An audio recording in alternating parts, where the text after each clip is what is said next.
मुख्य बात मैंने तबादलों के लेके गई, क्योंकि तबादले लक्ष्मणगढ़ विधानसभा किए गए और मैंने निदेशक महोदय को याद भी दिलाया कि आपके माध्यम से अखबार में भी ये प्रकाशित हो रखा है कि कुछ तबादले किए गए, बाकी तबादले आचार संहिता बाद में किए जाएंगे।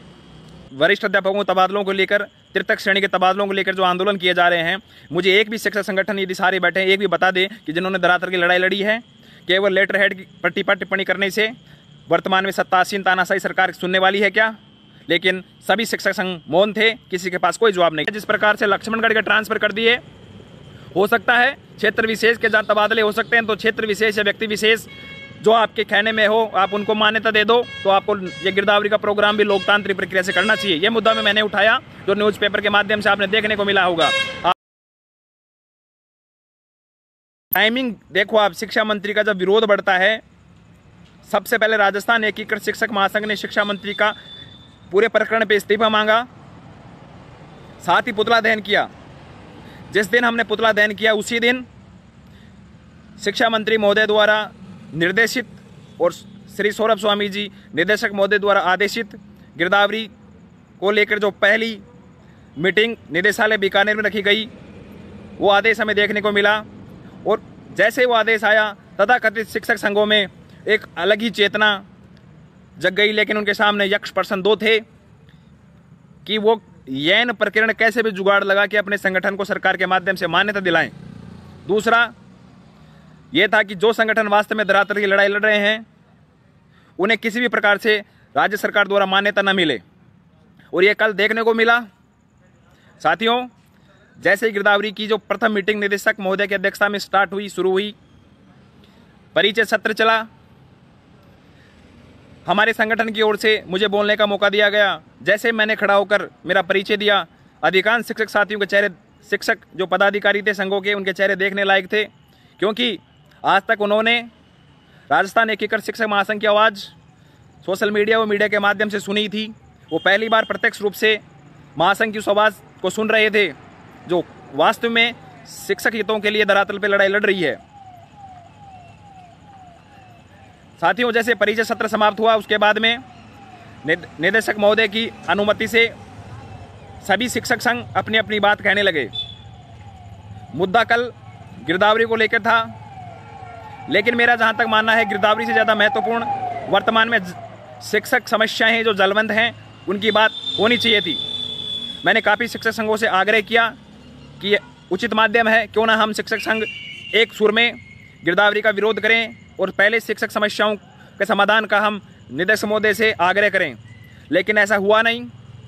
मेरा बोलने का नंबर चौथा नंबर था।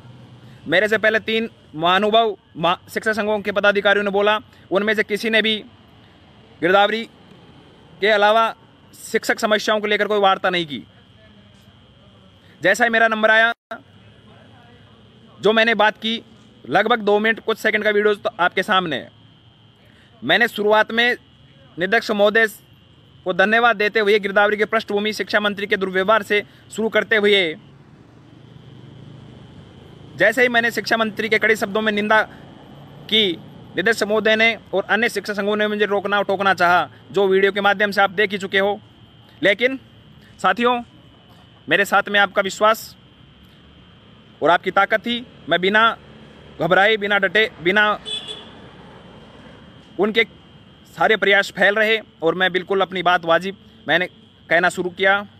और साथियों, मुख्य बात मैंने तबादलों के लेके गई, क्योंकि तबादले लक्ष्मणगढ़ विधानसभा किए गए और मैंने निदेशक महोदय को याद भी दिलाया कि आपके माध्यम से अखबार में भी ये प्रकाशित हो रखा है कि कुछ तबादले किए गए, बाकी तबादले आचार संहिता बाद में किए जाएंगे।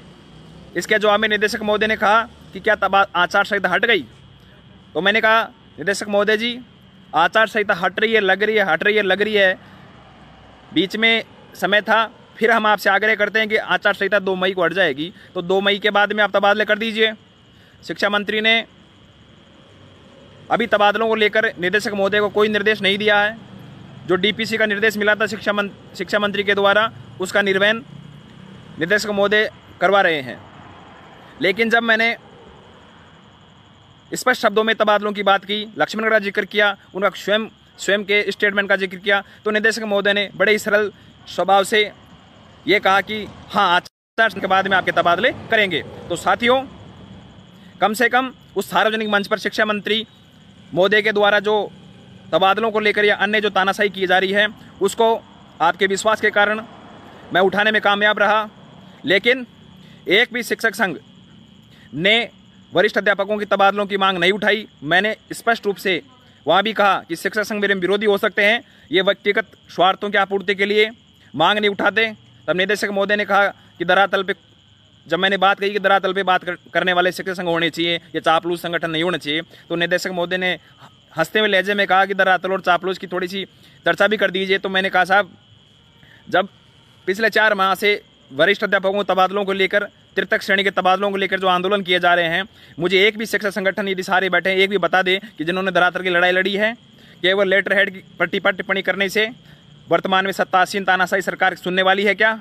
लेकिन सभी शिक्षक संघ मौन थे, किसी के पास कोई जवाब नहीं था। यहाँ तक अधिकांश शिक्षक संघों ने मेरी बात पर आपत्ति लगाई और उन्होंने कहा कि हम गिरदावरी की बात करने आए हैं। तो मैंने कहा कि गिरदावरी से ज़्यादा महत्वपूर्ण शिक्षक समस्याएं हैं।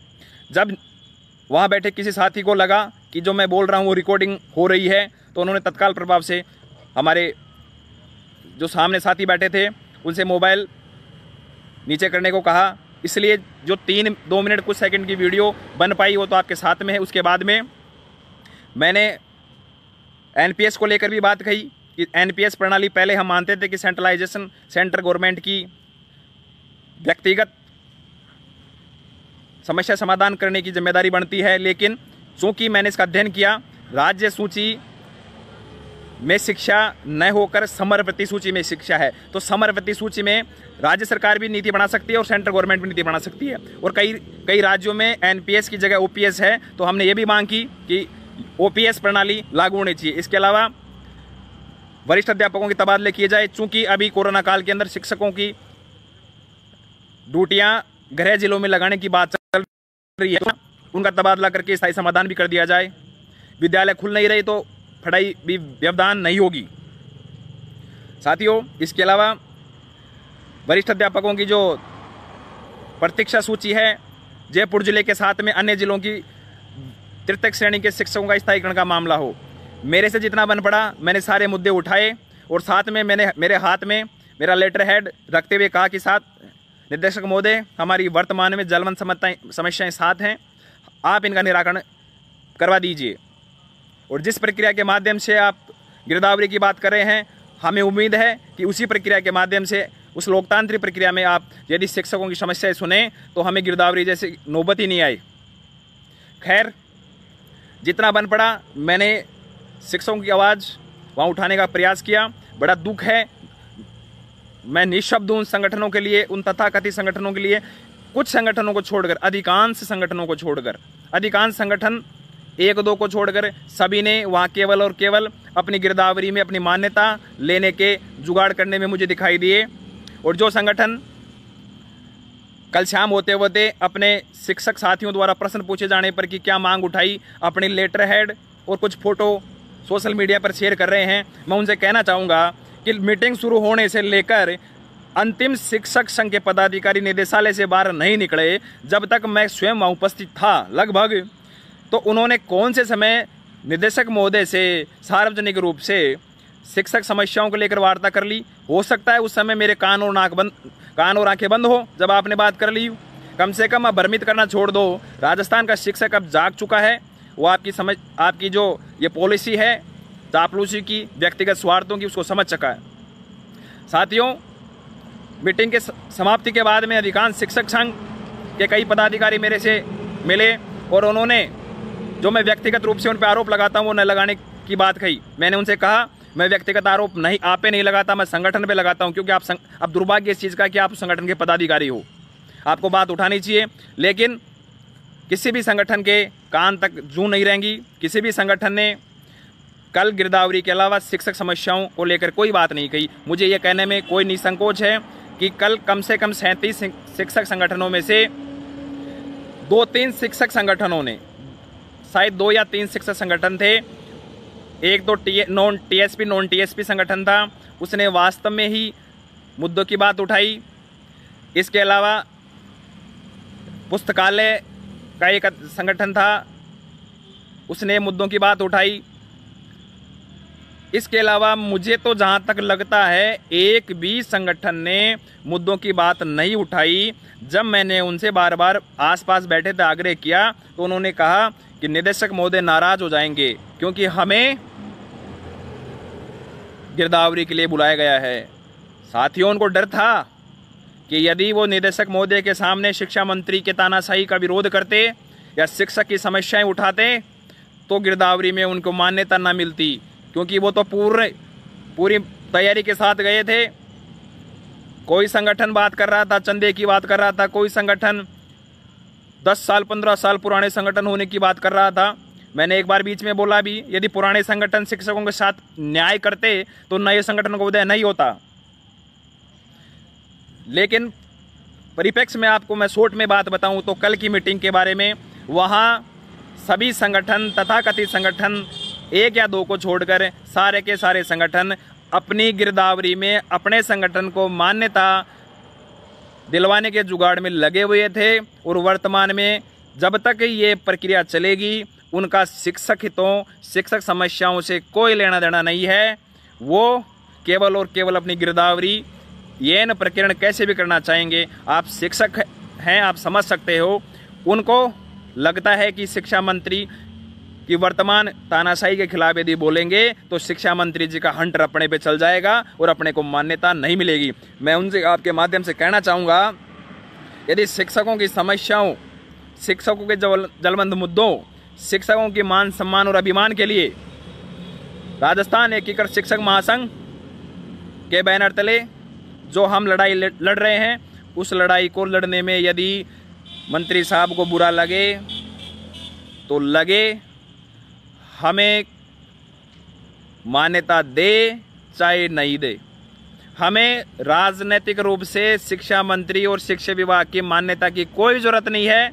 हमारे संगठन को, आपके संगठन को, राजस्थान एकीकृत शिक्षक महासंघ को शिक्षकों की मान्यता की जरूरत है। और मुझे विश्वास है कि हम धरातल की लड़ाई लड़ रहे हैं और ऐसे ही लड़ते रहेंगे। साथी जुड़ रहे हैं और जुड़ेंगे। और जब शिक्षकों की मान्यता हमारे साथ होगी तो हमें किसी शिक्षा विभाग या मंत्री की मान्यता की जरूरत नहीं पड़ेगी। हम स्पष्ट शब्दों में कहना चाहेंगे कि गिरदावरी आप करा रहे हो, बहुत अच्छी बात है। मैंने ये प्रश्न भी उठाया कि हमें अंदेशा है जिस प्रकार से लक्ष्मणगढ़ के ट्रांसफर कर दिए, हो सकता है क्षेत्र विशेष के जहाँ तबादले हो सकते हैं, तो क्षेत्र विशेष या व्यक्ति विशेष जो आपके कहने में हो आप उनको मान्यता दे दो, तो आपको ये गिरदावरी का प्रोग्राम भी लोकतांत्रिक प्रक्रिया से करना चाहिए। ये मुद्दा मैंने उठाया जो न्यूज़पेपर के माध्यम से आपने देखने को मिला होगा। आपने आज न्यूज़पेपर में देखा होगा कि मेरे अलावा सभी ने गिरदावरी के संदर्भ में सदस्यता शुल्क, वोटिंग, निर्वाचन जिन सुझाव दिए होंगे, लेकिन मैंने शिक्षा मंत्री की निंदा के साथ में लोकतांत्रिक तरीके से गिरदावरी करने की बात कही। साथियों, हमारी प्रमुख मांगे जो मांग पत्रता 7, वरिष्ठ अध्यापकों का तबादला, तृतीय श्रेणी के शिक्षकों का तबादला, जिनका मंडल व जिला चेंज होता है उनकी वरिष्ठता विलोपन न हो, प्रतीक्षा सूची वरिष्ठ अध्यापकों की, एडिशनल शिक्षकों की जो अभी वर्तमान में उनके सामने नौकरी का संकट आ रहा है उनका समाधान, जयपुर जिले को विशेषकर साथ में जिन जिलों में स्थायीकरण नहीं हुआ उनकी बात, और प्रमुख रूप से कोरोना महामारी के दौरान शिक्षकों के लिए ग्रीष्मकालीन अवकाश का कैलेंडर जारी हो। साथ ही जो भी शिक्षक अपने स्कूल मुख्यालय से घर जा चुके हैं या घर पहुंच जाएं, उनको एक तारीख स्पष्ट निर्देशालय की तरफ से या विभाग की तरफ से दे दी जाए कि इस तारीख तक जो भी साथी घर जाना चाहे घर चला जाए, मुख्यालय रहना चाहे मुख्यालय रह जाए। उस तारीख के बाद में कोरोना गाइडलाइन की पालना सुनिश्चित करने के लिए, जैसे कोई साथी गांव में है तो उसकी ड्यूटी पीओ स्कूल में या निकटतम स्कूल में, कोई साथी हेडक्वार्टर है तो उसके ब्लॉक स्तरीय, कोई साथी जिला स्तर पे जिले में है तो जिला स्तरीय उसकी ड्यूटी इस प्रकार से लगाई दी जाए, जिससे इस कोरोना महामारी के दूसरे चरण में कम से कम कोरोना के लिए लड़ाई लड़ने वाले शिक्षकों की मानसिक रूप से संतुष्टि हो कि वो शाम को लौटकर अपने घर तो आ जाएं, अपने परिवार के साथ रह जाएं। क्योंकि शिक्षक भी एक समाज का प्राणी है और गत साल ग्रीष्मकालीन अवकाश शिक्षकों ने उसका उपभोग नहीं किया है, तो हमारा उनसे ये भी निवेदन है कि जल्द से जल्द इस कोरोना महामारी के अंदर कोरोना में ड्यूटी लगाने से पहले स्पष्ट गाइडलाइन जारी करके शिक्षकों को उनके गृह क्षेत्र भेज दिया जाए, उनके आसपास ही उनकी ड्यूटी लगा दी जाए। साथियों, हमारा मांग पत्र स्पष्ट 7 सूत्रीय था, आपके बीच में भी था।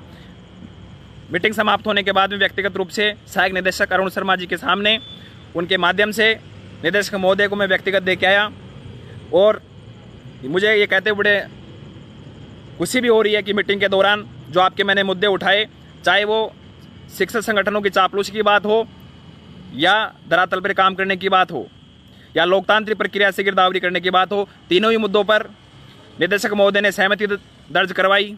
और बीच के अंदर एक वाक्य सुनाता हूँ कि जब शिक्षा निदेशक सौरभ स्वामी जी बोल रहे थे कि शिक्षक संघों की भूमिका पर, उन्होंने कहा कि शिक्षक संघों की दोहरी भूमिका होती है, या तो संवाद के माध्यम से या धरने और हड़ताल के माध्यम से विभाग व सरकार पर दबाव बनाया जा सकता है। तो जैसे ही उन्हें हड़ताल और धरने की बात कही, मेरी ओर इशारा करके व्यक्तिगत नाम लिया।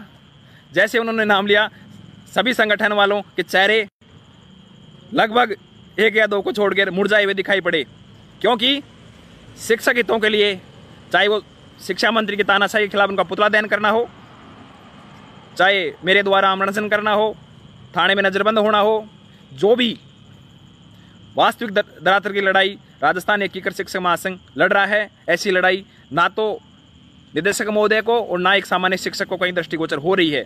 और ये पता स्वयं उन संगठनों को भी है, उनकी दुकानें बंद होने का डर है उन्हें, क्योंकि आज शिक्षक जाग रहा है उनके तबादलों की। हम तो यह चाहते हैं सेकंड ग्रेड के तबादले के साथ साथ में शिक्षा मंत्री जी का भी तबादला हो जाए।